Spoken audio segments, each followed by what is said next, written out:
Hi friends, ఈరోజు మన video చాలా ప్రత్యేకమైంది. మన దేశంలో ఎన్నో రహస్య ప్రదేశాలు ఉన్నాయని మనందరికీ తెలుసు. వాటి నుంచి ఒక 10 తీసుకురావడం అంటే చాలా కష్టమైన పని. వైజ్ఞానికులకు కూడా అంతుచిక్కని రహస్యాలవి. అయినా సరే మీకోసం మన దేశంలో 10 అత్యంత రహస్య ప్రదేశాలు మీ ముందు ఉంచబోతున్నాం. అందుకే వీడియోని ఎక్కడ స్కిప్ చేయకుండా పూర్తిగా చూడండి. అందులో మొదటిగా 10వది జీపీ బ్లాక్. మీరట్లో ఉన్న ఈ భవంతి మన దేశంలో అత్యంత ప్రమాదకరమైంది, రహస్యమైందిగా కూడా చెప్తారు. ఈ భవంతిలో ఒక యువతి కనబడుతుందని, ఆ యువతి భవంతి పైన మేడ మీద కూర్చుంటుందని అక్కడ చూసిన వాళ్ళు చెప్తారు. ఒక భూతాల భవంతిగా దీనికి పేరుంది. అసలు అక్కడ ఏం జరుగుతుందో ఎవరికీ ఇప్పటి వరకు అంతు చెక్కలేదు. కానీ రహస్యాన్ని ఛేదించాలి అని అనుకున్న వాళ్ళు కొంతమంది లోపలికి వెళ్లి ప్రవేశించాక 4 వ్యక్తులు ఆ భవంతి మధ్యలో కూర్చుని మద్యపానం చేస్తున్నట్లుగా కనిపించాయని చెప్పారు. వాళ్ళు మాత్రమే ఉన్నారు. చూసిన వాళ్ళు మాత్రం ఎవరూ లేరని నమ్ముతారు. ఒక యువతి ఎర్రటి రంగు చీర కట్టుకుని ఆ భవంతి చుట్టూ తిరుగుతూ ఉందని, ఆమె అక్కడికి ఎవరొచ్చినా సరే చంపేస్తుంది అని అక్కడ ప్రచారం. ఎంతోమంది ఈ రహస్యం ఛేదించడానికి చాలా ప్రయత్నాలు చేశారు. కానీ ఇప్పటి వరకు అందులో ఎవరూ సఫలం కాలేదు. ఈ భవంతిలో ఏం జరుగుతుందో, ఎప్పటి నుంచి ఇలా ఉందో అని కూడా ఎవ్వరికీ తెలీదు. ఇక నంబర్ 9 మాల్చా మహల్, ఢిల్లీ. ఢిల్లీలోని చాణక్యపురిలో ఉన్న ఈ మాల్చా మహల్ భయంకరమైన స్థలంగా ప్రసిద్ధి పొందింది. ఈ మహల్లోకి రాత్రిపూటే కాదు, పగటిపూట కూడా ఎవ్వరూ వెళ్లడానికి సాహసించరు. కొన్ని ఆత్మలను అక్కడ చూశామని అక్కడ వాళ్ళు చెప్తూ ఉంటారు. ఏవో అరుపులు, కేకలు, ఏడుపులు వినిపిస్తూ ఉంటాయని అంటారు. 1325లో ఈ మహల్ని నిర్మించారని చెప్తారు. అతను వేటాడి విశ్రాంతి తీసుకోవడానికి ఈ మహల్ నిర్మించబడింది. 700 సంవత్సరాలు ఈ మహల్ ఖాళీగా, అంటే ఎవ్వరూ వాడకుండా ఉండిపోయింది. కానీ 1985లో బేగం బిలాయత్ ఈ మహల్ తనదేనని, తనకు సర్వహక్కులు ఉన్నాయని ప్రభుత్వంపై దావా వేసింది. అప్పట్లో ప్రభుత్వానికి ఆమెకి మధ్య గొడవలు ఉండడం వల్ల చాలా రోజులకు ఆ సమస్య ముగిసిపోలేదు. అనుకోని విధంగా ఆవిడ ఈ మహల్లోనే ఆత్మహత్య చేసుకుంది.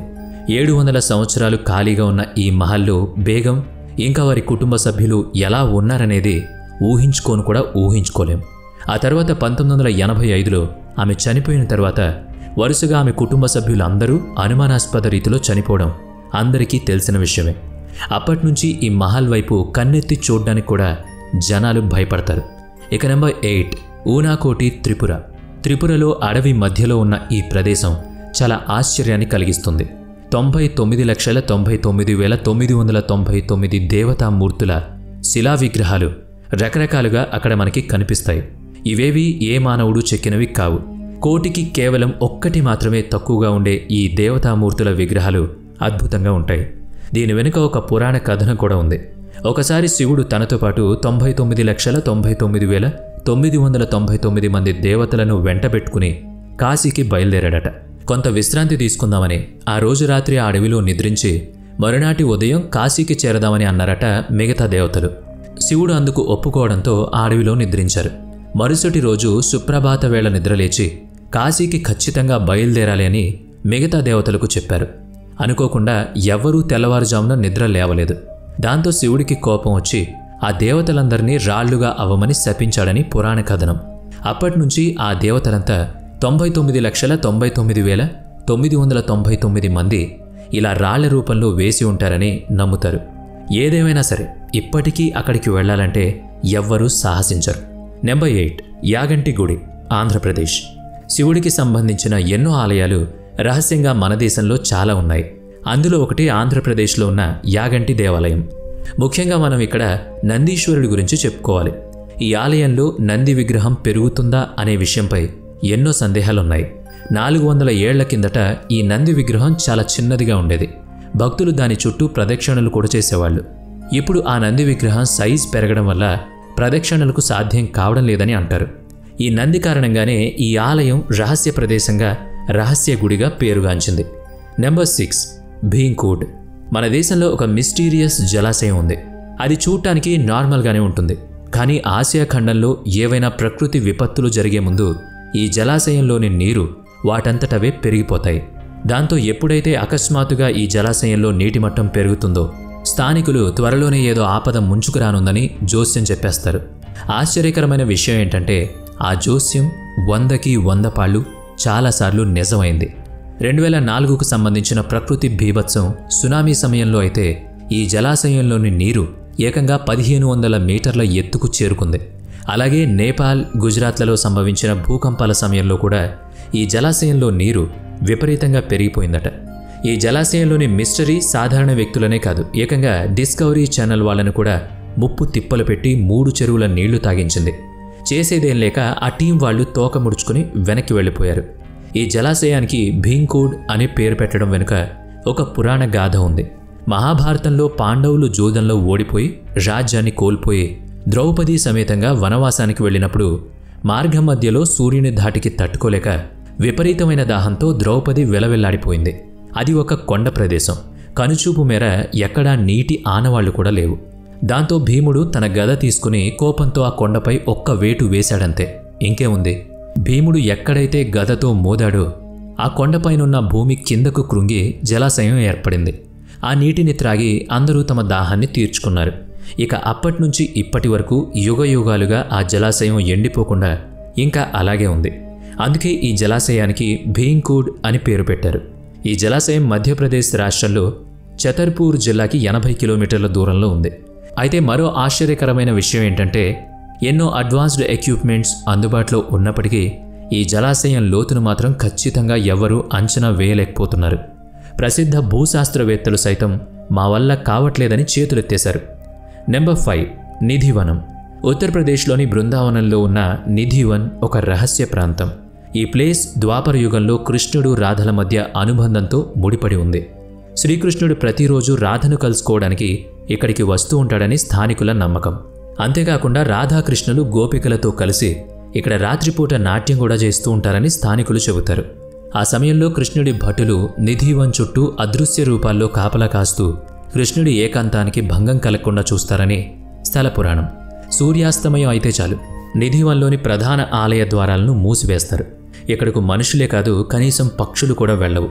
ఒకవేళ ఎవరైనా నిధివన్లో రాత్రిపూట ఉండి శ్రీకృష్ణుడి రాసలీలలను దొంగతనంగా చూడాలని ప్రయత్నిస్తే వారికి పిచ్చి పట్టడం లేదా ప్రాణం పోవడం వంటివి జరుగుతున్నాయి ఈ క్షేత్రంలో చెప్తారు. ఇక 4వది కొంకలా పాస్, లడాక్. ఇది కూడా చాలా విచిత్రమైన ప్రదేశం అని చెప్పాలి.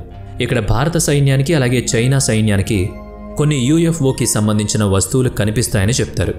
విచిత్రం ఏంటంటే ఇక్కడ మానవ నావిగేషన్ కూడా పనిచేయదు. కొన్ని సంవత్సరాల నుంచి ఈ విచిత్రాన్ని ఛేదించడానికి ప్రయత్నిస్తున్నారు, కానీ సాధ్యం కావడం లేదు.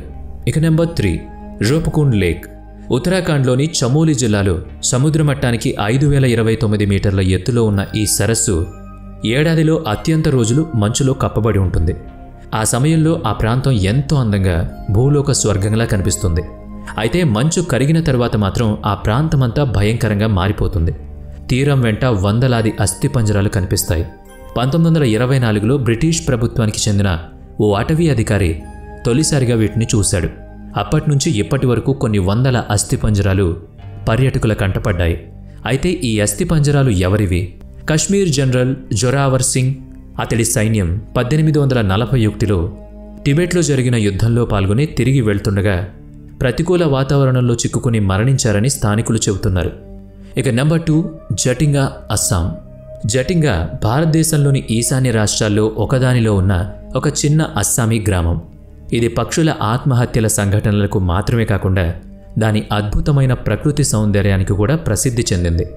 ఏదేమైనప్పటికీ పక్షుల రహస్యం ప్రజలను మరింతగా ఆకర్షిస్తుంది.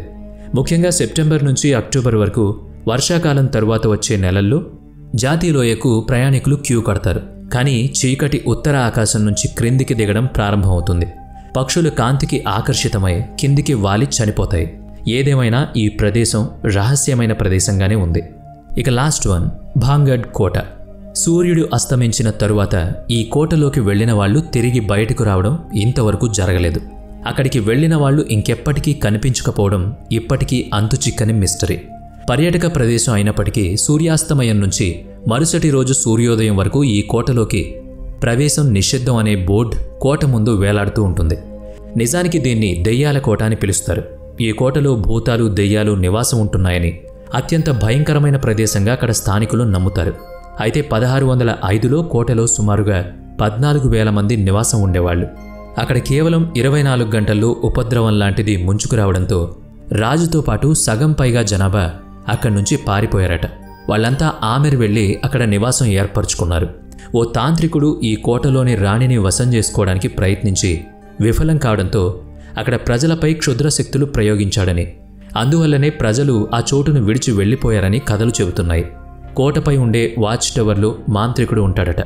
అంతేకాకుండా రాత్రిపూట భాన్గఢ్ కోటలో విచిత్రమైన శబ్దాలు వినిపిస్తాయి. చీకటి పడిన తరువాత అక్కడికొచ్చిన వారెవ్వరూ ప్రాణాలతో తిరిగి వెళ్లడం జరగదు.